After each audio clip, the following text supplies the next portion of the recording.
Welcome, time travelers.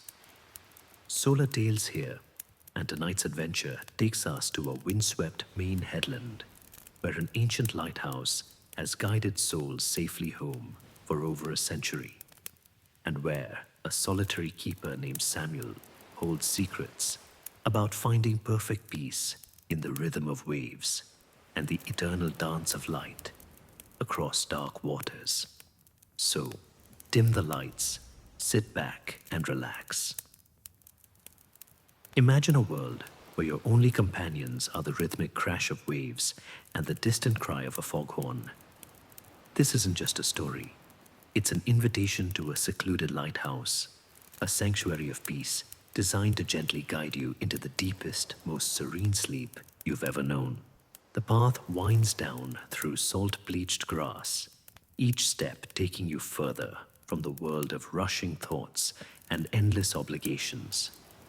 The air grows thicker here, heavy with the scent of brine and kelp, carrying whispers of distant shores and ancient tides. Your footsteps soften on the weathered wooden walkway that leads to the lighthouse keeper's dwelling, where time moves differently, measured not by clocks, but by the eternal rhythm of waves against stone. As twilight settles over the Maine coast, you catch your first glimpse of the lighthouse rising before you. A white sentinel tower, its paint weathered by decades of salt spray and storm, standing resolute against the deepening purple sky. At its crown, the beacon begins to stir, preparing for another night of faithful service, just as it has for over a century. The light rotates slowly, methodically, painting broad strokes of gold across the darkening water, a gentle giant awakening to its purpose. Here, on this remote headland, where the land surrenders to endless ocean, stands a lighthouse with roots reaching back to 1883. Its construction ordered during an era when maritime commerce was the lifeblood of coastal communities. The original plans, drawn by skilled engineers of the lighthouse service, called for a structure that would withstand the fierce Atlantic storms while providing a beacon visible for 20 miles in clear weather. You approach the keeper's cottage, nestled at the lighthouse's base like a faithful companion. Warm yellow light spills from its windows, promising refuge and rest. The door opens before you can knock, and there stands Samuel, 73 years old, with hands carved by 3 decades of lighthouse keeping, eyes that hold the calm of someone who has watched thousands of sunsets paint the ocean gold. "Welcome," he says, his voice carrying the unhurried cadence of ocean tides. "I've been expecting you. The sea told me someone would be coming tonight, someone who needs to remember what true quiet sounds like." Samuel's weathered face creases into a gentle smile as he steps aside to let you enter. The cottage interior wraps around you like a warm embrace, rough-hewn wooden beams overhead, walls lined with maritime charts and faded photographs of ships guided safely home. A stone fireplace where driftwood crackles softly, filling the room with the scent of salt and cedar. 30 years I've kept this light," Samuel continues, settling into his well-worn chair by the window that faces the sea. 30 years of watching over travelers, of being a steady point in a world that never stops moving. Tonight, let me watch over you. Through the cottage windows, you can see the lighthouse beam beginning its evening dance, sweeping across the darkening waters in perfect 10-second intervals. The sound of waves grows more distinct now, no longer background noise, but a living symphony. Each crash against the rocky shore below, timed to some ancient rhythm that predates human worry, human haste. "Come," Samuel says, rising from his chair with the deliberate grace of someone who has learned to move with intention rather than urgency. Let me show you the heart of our sanctuary. You follow him from the cottage to the lighthouse entrance, where a heavy wooden door, painted white but showing the honest scars of maritime weather, stands slightly ajar. Samuel pushes it open, and you step into the circular chamber at the lighthouse's base. The space feels cathedral-like in its simple majesty, curved white walls rising into shadow above, and at the center, an elegant spiral staircase made of cast iron, each step worn smooth by generations of keepers climbing to tend their light. 147 steps, Samuel says, beginning the slow ascent. I've counted them twice daily for 3 decades. They never change, these steps, and there's comfort in that certainty. Your footsteps echo softly in the narrow stairwell, a gentle percussion accompanying the distant sound of waves far below. Through small windows cut into the lighthouse walls, you catch glimpses of the ocean growing more vast as you climb higher, the horizon expanding with each turn of the spiral staircase. Samuel pauses at a landing halfway up, his breathing steady and calm. This lighthouse was built in 1883, he shares, his voice soft in the enclosed space. The engineers who designed it understood something important about light. It's not just about brightness, but about consistency. A light that flickers or fails is worse than no light at all. So they built these walls, 3 feet thick, used limestone quarried from local cliffs, mortar mixed with crushed shells from these very beaches. As you continue climbing, Samuel's voice weaves gentle history into your ascent. The original keepers lived here with their families. Children played in these very stairs. Wives tended gardens in the shadow of the tower. There's something beautiful about a lighthouse being a home, don't you think? A place where duty and love, service and sanctuary become the same thing.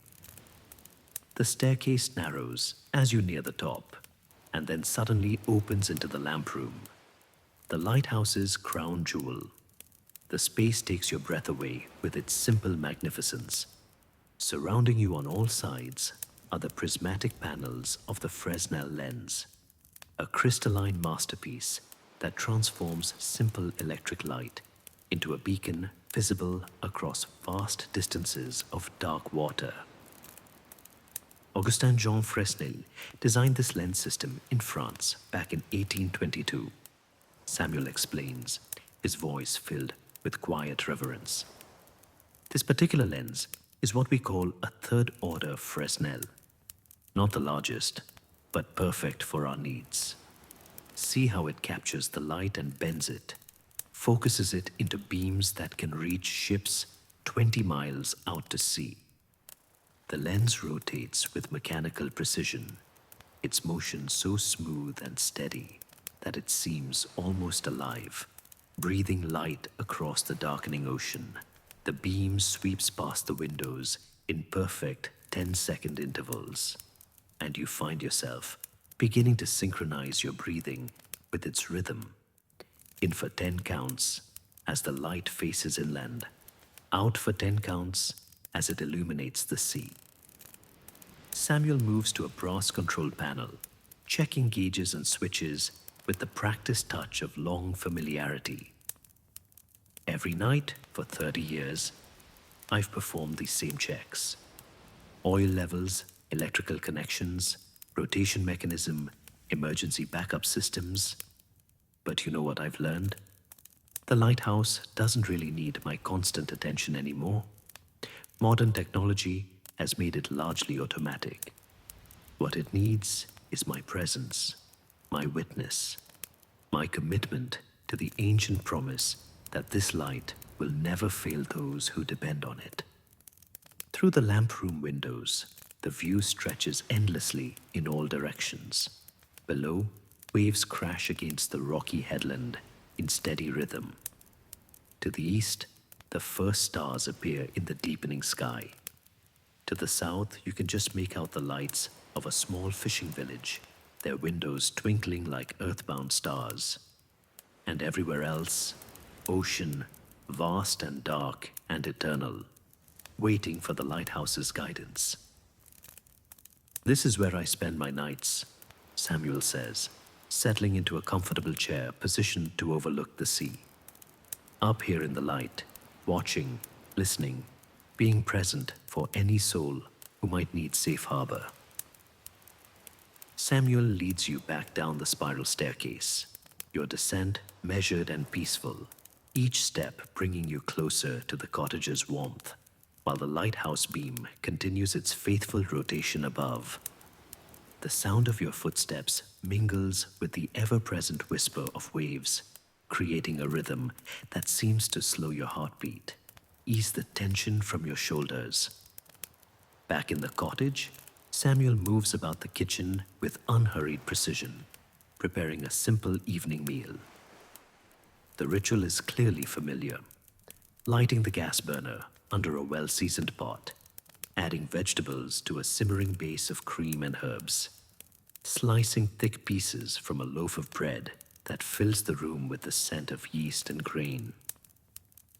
Clam chowder, he explains, stirring slowly. Made with clams. I dug myself this morning at low tide. There's something deeply satisfying about eating food that comes from the same waters I watch over each night. It completes a circle, connects me to this place in ways that go deeper than just profession. While the chowder warms, Samuel checks his instruments, a barometer mounted on the kitchen wall, a wind gauge visible through the window, a radio tuned to marine weather frequencies. The small rituals of preparation, the careful attention to detail, all speak to the profound responsibility of lighthouse keeping. Even in this age of GPS and radar, Samuel knows that storms can still disable modern navigation, that fog can still blind even the most sophisticated vessel. Weather's holding steady, he reports, though his voice suggests he's speaking more to himself than to you. Light winds from the southwest, seas running 2 to 3 feet. A peaceful night for traveling. You settle at the small kitchen table as Samuel ladles the chowder into heavy ceramic bowls. The first taste is warmth itself, cream and ocean, potato and herbs, the essence of this coastal sanctuary captured in a simple meal. Outside, the lighthouse beam continues its rotation, visible through the cottage windows as it sweeps across the water in perfect hypnotic intervals. After dinner, Samuel brews tea in a heavy ceramic pot, the kind that holds heat through long winter nights. Chamomile and lavender, he says, with a touch of mint I grow in the garden. The salt air makes everything grow more intensely here. Even the herbs, taste of the sea. The tea warms you from within as Samuel settles into his evening routine. He opens a leather-bound logbook, its pages thick with the careful notations of decades. With a fountain pen that has clearly served him well, he records the day's observations, weather conditions, ships sighted, maintenance performed, notable events. His handwriting is precise and unhurried, each entry a small meditation on the day's passage. Every lighthouse keeper since the 1800s has kept logs like this, Samuel explains as he writes. We're part of an unbroken chain of record keeping that stretches back to when this coast was wild and ships were wood and sail. Sometimes I read the older entries from keepers who came before me. They write about storms that lasted for days, ships they guided to safety, the simple satisfaction of tending a light that means life or death to strangers they'll never meet. As full darkness settles outside, Samuel moves to his evening watch chair, positioned by the large windows that face the sea. The lighthouse beam rotates overhead, its light briefly illuminating the cottage interior every 10 seconds before sweeping out over the dark waters. You join him by the windows, and the ocean spreads before you, like a dark mirror reflecting the first stars. "This is my favorite time," Samuel says quietly. "When the day's work is done and the night watch begins. Up there in that lens room, the light turns without any need for my intervention. But down here, I keep the human watch. I listen for distress signals on the radio, watch for unusual lights or movement on the water, maintain the connection between the lighthouse and the people it serves." The sound of waves grows more prominent now, no longer competing with daytime noise, but filling the quiet night with its ancient rhythm. 7 smaller waves, building and breaking against the rocks below. Then one larger swell that sends spray higher up the granite face of the headland. 7 and 1, 7 and 1. The pattern as reliable as breathing, as eternal as the tides themselves. Through the cottage windows, you can see the lighthouse beam painting its path across the water, illuminating patches of foam where waves break over hidden ledges, catching the occasional night bird in flight, creating a moving circle of light that encompasses safety, guidance, hope. The beam completes its rotation every 10 seconds, a rhythm you find your breathing naturally following. In for 10 counts, out for 10 counts, synchronized with the lighthouse's ancient duty.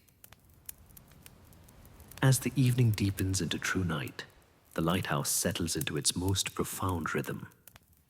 The beam continues its faithful rotation, but now it's painting light across a world grown quiet and deep. The fishing boats that dotted the daytime horizon have returned to harbor. The last seabirds have settled into their rocky roosts. Even the wind has softened to a gentle whisper around the lighthouse tower, allowing the sound of waves to become a pure meditation, uncompeted and complete. Samuel sits in his watch chair, hands wrapped around his tea mug, eyes alternating between the dark ocean and the gauges that monitor the lighthouse's systems. His presence is deeply peaceful, the calm of someone who has found his place in the world and settled into it completely. After 30 years of night watches, he has learned the profound satisfaction that comes from solitude embraced rather than endured. "People sometimes ask me if I get lonely out here," he says, his voice soft enough not to disturb the night's quiet. They can't understand how someone could choose to live so far from crowds and noise and constant activity. But what they don't realize is that loneliness and solitude are completely different things. Loneliness is the absence of connection. Solitude is the presence of peace. Through the windows, the lighthouse beam sweeps across water that reflects the stars like scattered diamonds. Each rotation brings a moment of illumination to the cottage interior, briefly brightening Samuel's weathered face, glinting off the brass fittings of his maritime instruments, casting moving shadows on walls lined with photographs of ships and storms and sunsets over endless water. "I think about the keepers who came before me," Samuel continues, his voice taking on the quality of gentle storytelling. "Men like Joshua Strout, who tended this light from 1895 to 1923, through 2 decades that saw ships transform from sail to steam. His wife, Sarah, planted the garden that I still tend, and their children grew up thinking the lighthouse beam was a kind of mechanical heartbeat, the sound that meant home and safety." The waves below continue their eternal conversation with the rocky shore, each crash followed by the long hiss of water drawing back across stone and shell, then the gathering rumble of the next wave building. It's a sound older than human memory, older than the lighthouse itself, a rhythm that connected this headland to the vast Atlantic long before the first keeper climbed these stairs to light the evening beacon.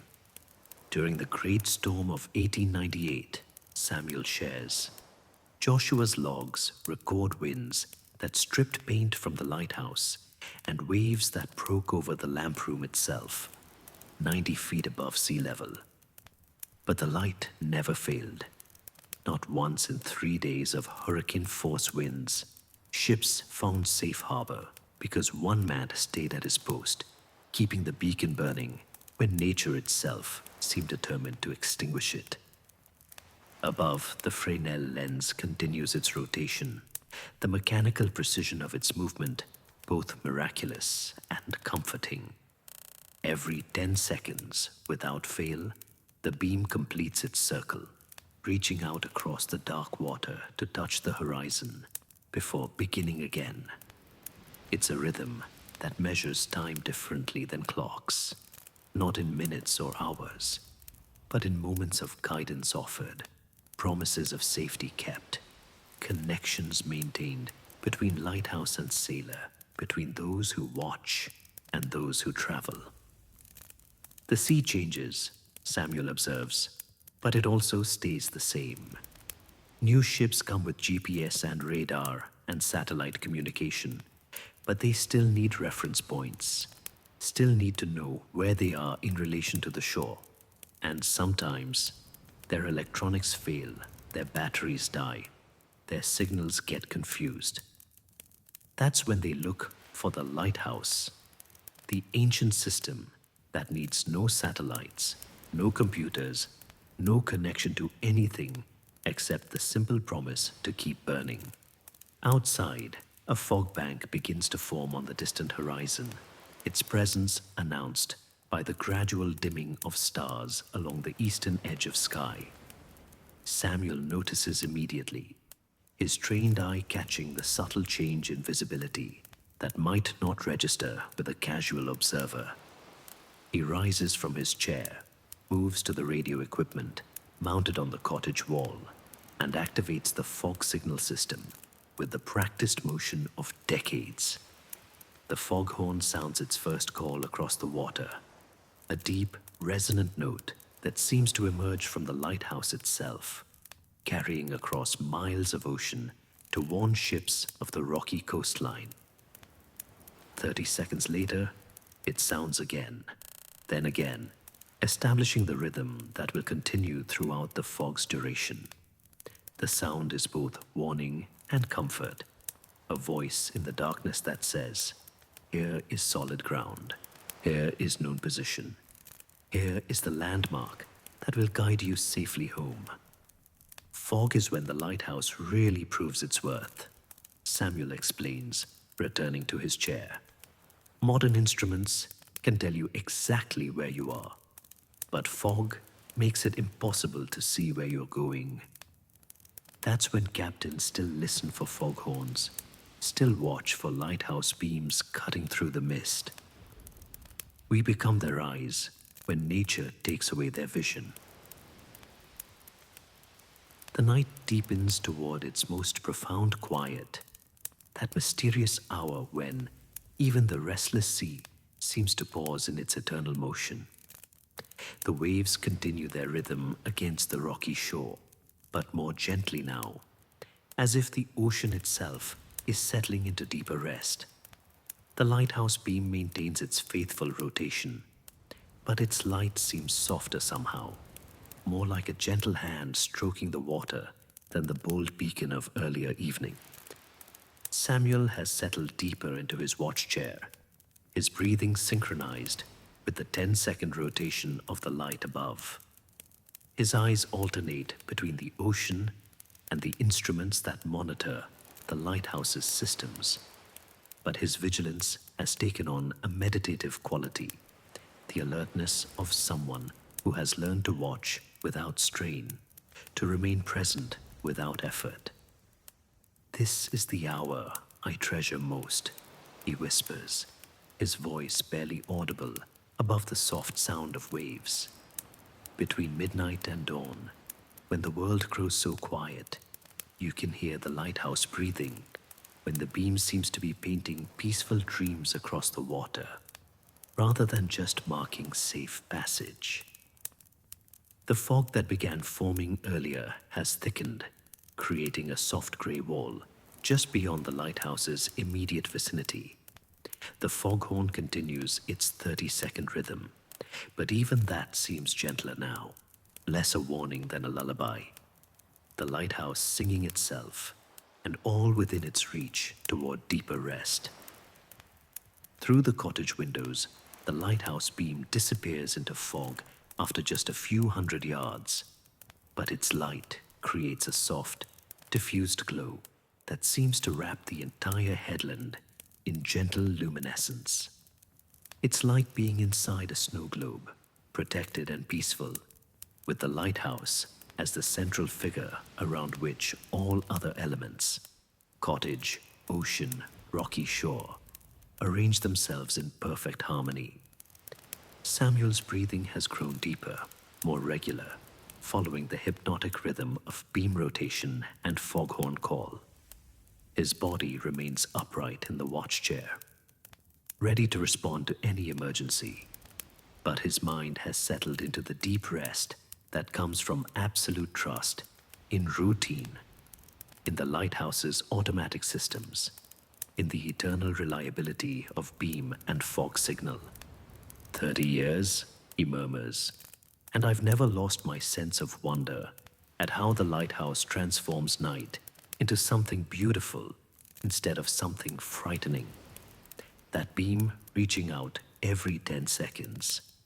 It's like watching hope made visible, safety made manifest, the promise that no matter how dark the night becomes, there will always be light to guide travelers home.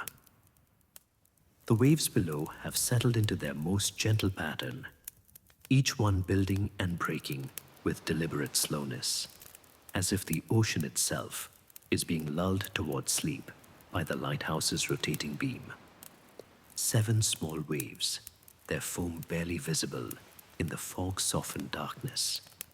Then one larger swell that sends spray higher up the granite face of the headland, but without violence, without urgency, just the eternal dance of water and stone played out in the night's deepest quiet.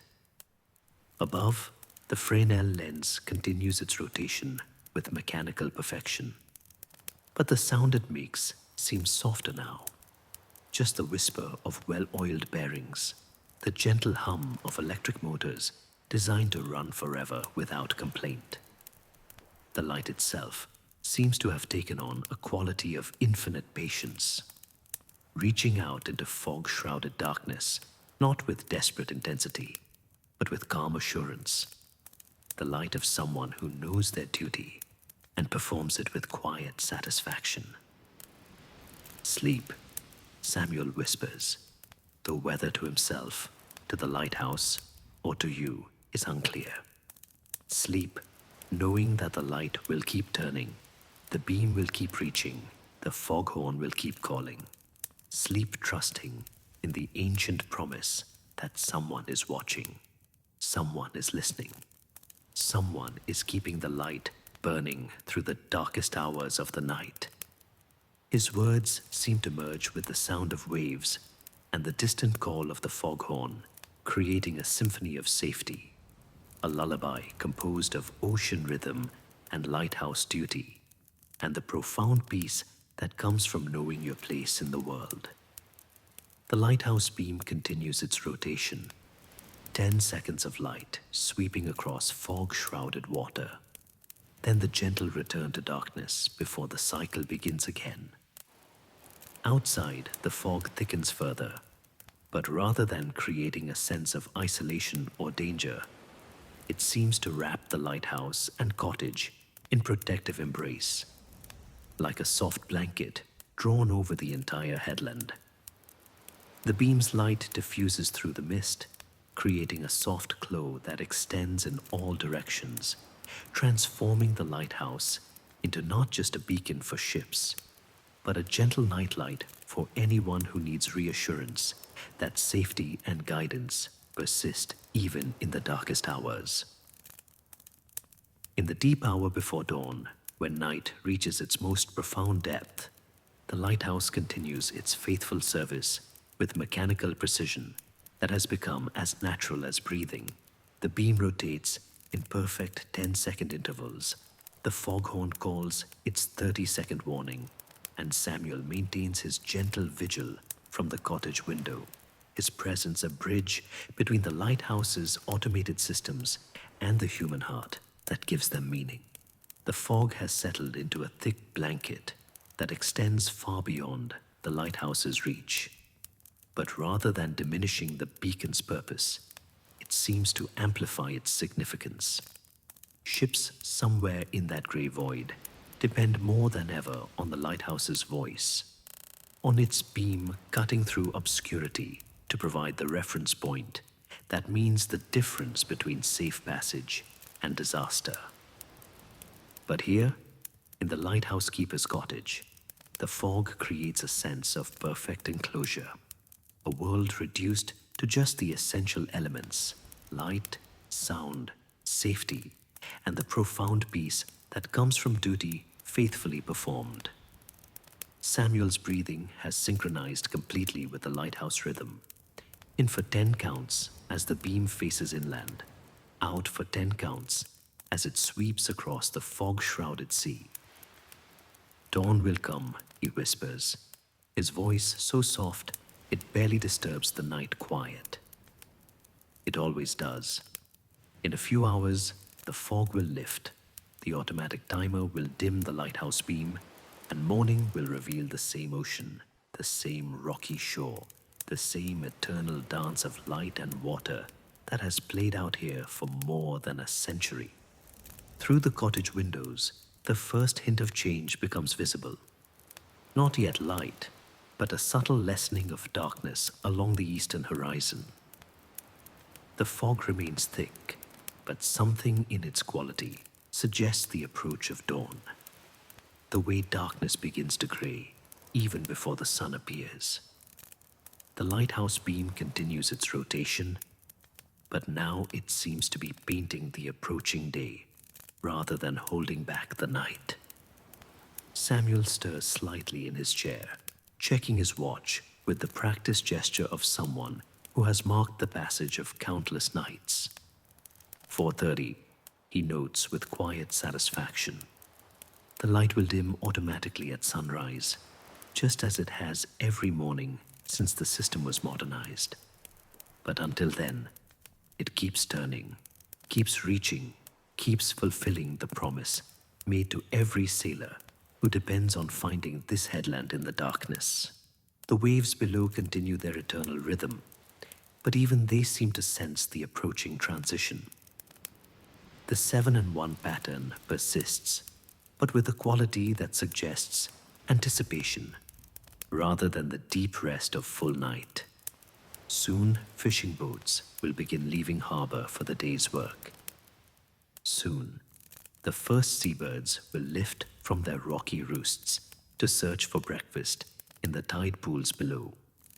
Above, the Fresnel lens maintains its perfect rotation, but the light it focuses seems to be painting hope rather than mere guidance across the fog-wrapped water. Each 10-second sweep carries the promise that darkness, no matter how deep, is temporary. That morning follows night as surely as tides follow moon. That the lighthouse beam, which guides ships safely through the darkest hours, will continue its service as long as there are travelers who need to find their way home. This is what I've learned in 30 years of keeping this light, Samuel says, his voice carrying the wisdom of countless nights spent watching over dark waters.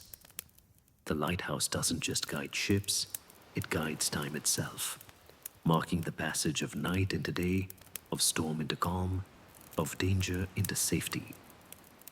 Every rotation of that beam is a promise kept, a responsibility honored, a connection maintained between those who watch and those who travel. The fog begins to show the first signs of lifting, not yet retreating, but no longer thickening, holding steady in that balanced moment when night prepares to yield to day. The lighthouse beam, still automated for several hours more, continues its faithful rotation, but now it seems to be welcoming the dawn rather than holding vigil against the darkness. Samuel rises from his chair with the same deliberate grace that marks all his movements, checking the instruments one final time before the day watch begins. The barometer holds steady.